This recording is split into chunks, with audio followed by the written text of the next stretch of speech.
the role and I should go in and audition. But the way it's, come across to people is that... Because you're from a family that's... Right, and they say the word luck, and just these words that just are sort of wrong. Because, you know, too, that you don't just... Oh, yeah, I just slept with everybody till I got a chance. It was not luck, You know, Man.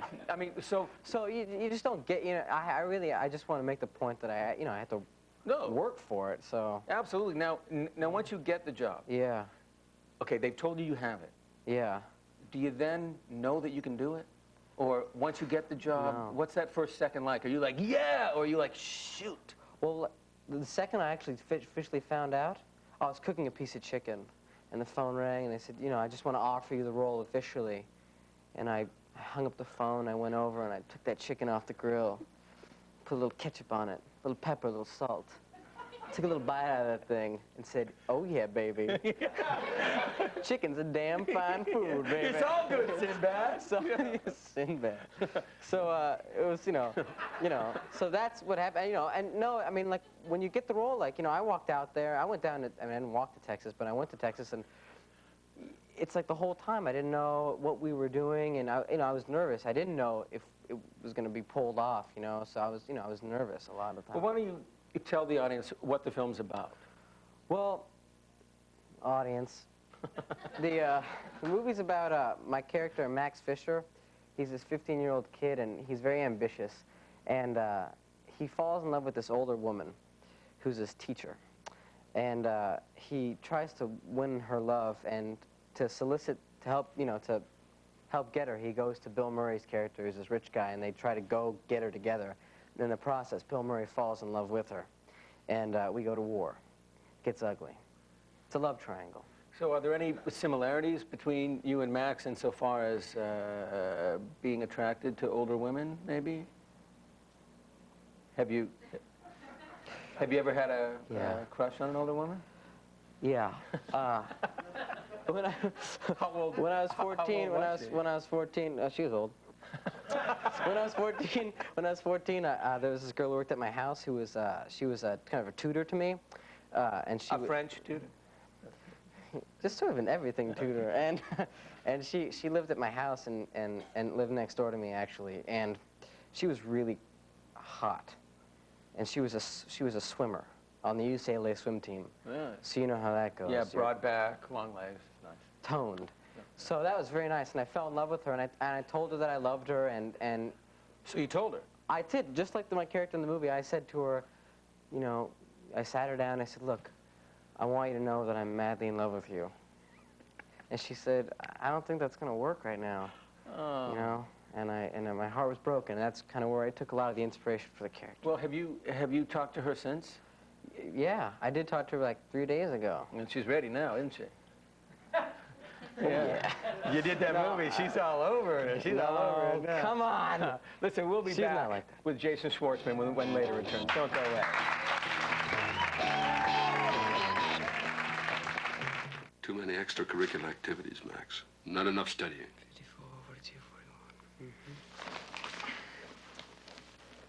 Dr. Guggenheim, I don't want to tell you how to do your job, but the fact is, no matter how hard I try, I still might flunk another class.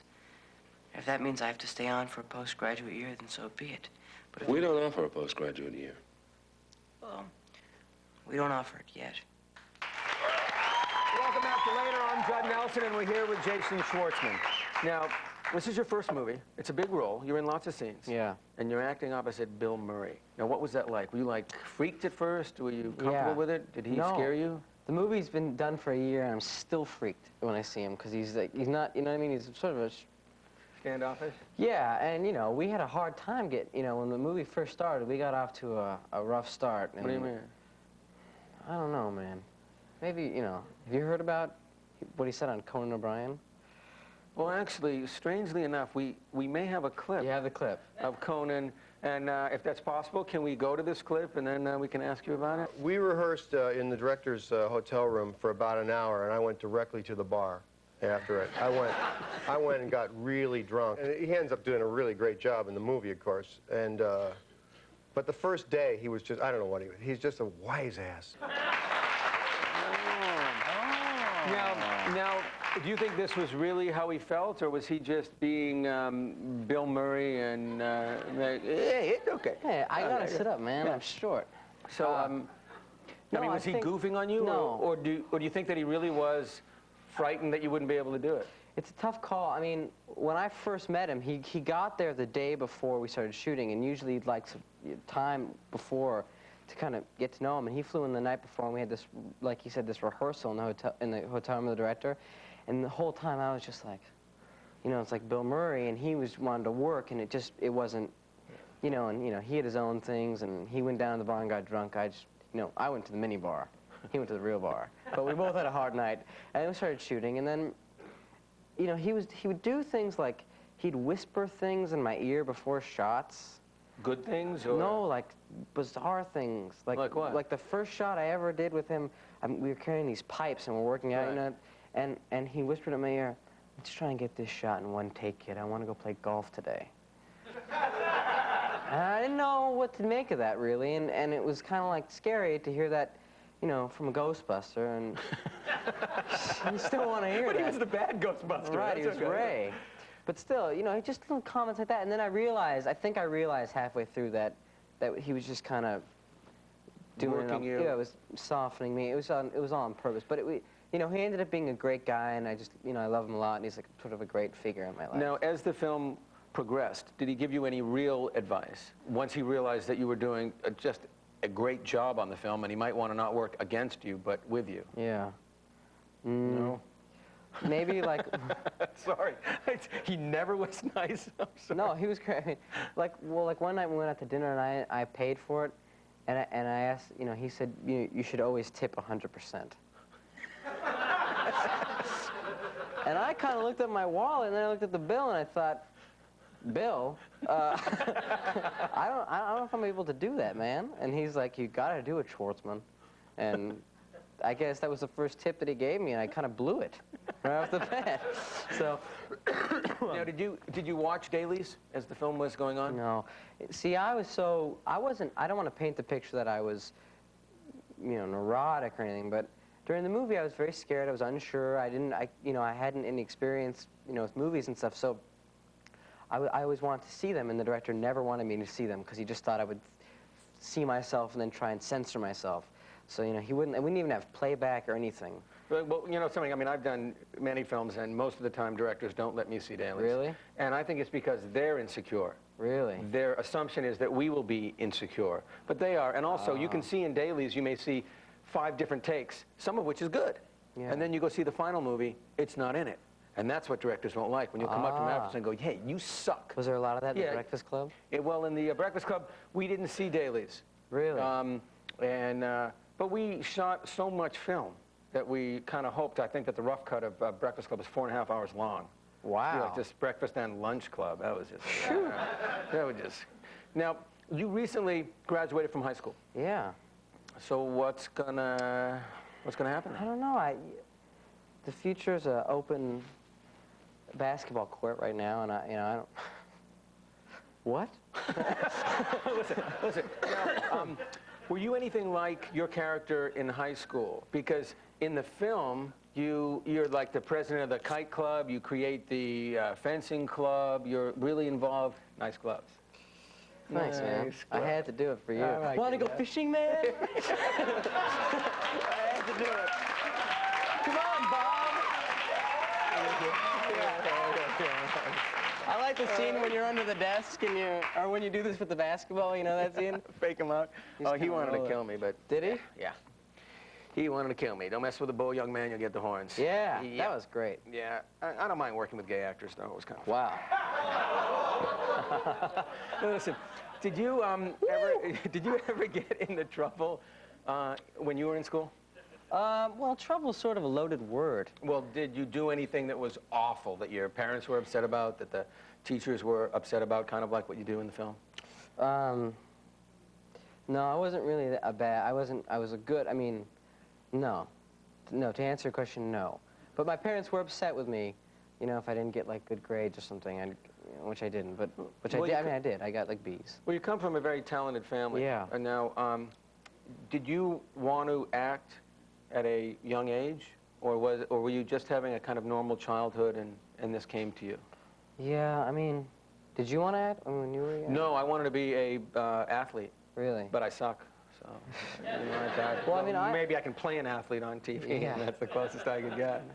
I mean, my thing was when I was young, the way I was raised and just the environment was a very creative environment. There was a lot of art and just, you know, I mean, I also played baseball and I just had like a really kind of normal, cool childhood, but there was a feeling that, you know, I never really ever thought I could want to be a professional at anything else but, you know, art. I mean, which just sounds kind of cheesy and cliche, but No, you know, no. I mean, but I didn't know acting or you know, Like the technical aspects of it, or what was right. required. I just didn't know, like, you know, what I wanted to do, and I mean, I obviously wanted to be an actor, and in fact, when I was young, I took a trip with my parents to Italy, and we went to this playwriting convention, and I just was around actors and around creative people, and I felt really comfortable. I feel comfortable in that world? in that setting, and you know, and I hadn't thought about acting. I was, in fact, playing with my band at the time.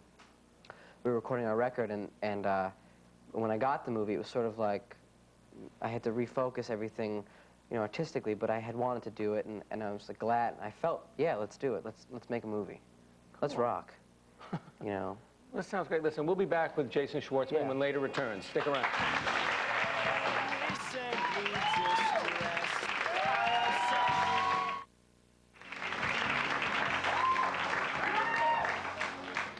Welcome back to Later. I'm Judd Nelson. We're here with Jason Schwartzman. Now that tune that was playing, what was that tune? Was that? That tune is that's you. my band. It's me, brother. That is your band. Now listen, Yeah. I have a CD here that I would like to show.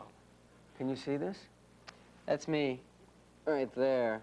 Now listen, you formed this band when you were 14 years old? I was 14, and How did that happen? I mean, how do you form a band at 14? I don't know. I mean, you just meet people and you know, just around, and you just meet people, and then they leave, and you find new people, and I just kind of found the four other guys. So what do you play? Are you like the drummer? Well, I play, yeah, I am like the drummer. Well, Ringo, he got the girls. Ringo, That's the did he? thing. Yeah, Ringo got the girls. Well, I mean, Yeah, there you have maybe it. he did, but Listen, how did you get the band together at first? Just from school, kids you knew, friends? I met one guy, was a cousin of a buddy of mine, and we met when I was like 12, and he was a guitar player and I was a drummer. We played music, and then I went to school with the singer, and I kind of hated him throughout elementary school, but I remember that he could sing. We're supposed to hate the singer, right? Roger Daltrey. You know, Right. Gotta hate him. Do you like The Who? Oh, I love the Who, but I always hated Daltrey. Yeah. I like Townsend, Yeah. but I well, do like Jagger and also Yeah. Richard. So you know. Listen, how did you? Sorry. No. So anyway, so how did you get the name of your band? Well, that's a funny story. The singer, one of our favorite records is a CD called Neil Norman Science Fiction's Greatest Hits, and it's this Wait, kind science fiction's greatest hits, and hits. yeah, Volume 1 or something. Yeah. And he disco-fies all these sci-fi songs, theme songs like 2001. He screws them up, and one of the ones that was on the thing was this song called Phantom Planet. There's a movie called Phantom Planet, and Alex, the singer in the band, you know, heard the song and said, "Wow, this song's pretty bitchin'," and he counted down. It was called the Phantom Planet theme song, and he goes, "Wow, what a great name!" And then, you know, 3 weeks later, we found out that he had miscounted. And he really liked Godzilla, the theme Can't song. name your band that. Phantom Planet, the theme song, really just kind of, can I say, sucks? Yeah, you could say it. All right, it sucks. I feel, but the band, you know, you can't call your band Godzilla. Well, you could if you're huge. Right. You know, you gotta be big. Right. You gotta be big. Now, have you been on tour? Yeah, well, we did like a month tour on the East Coast with some bands, like this band Better Than Ezra, and had some fun with those guys, and you know. Who else have you toured with? I mean, do you have any kind of crazy bands that you? We did the show with Third Eye Blind. That was pretty Yeah. crazy. That was like 6,000 people, and it was pretty funny because we filled in for this band called Eve 6, and we take the stage, and I don't think they realized that we weren't Eve 6 until we didn't play their hit song. They thought we were just Eve 6, man. It's pretty funny. And you said, no, we're Godzilla. No, there you were, Godzilla. Good night, Bakersfield. That's great. Listen, we'll have more with Jason Schwartzman when later returns. Stay tuned.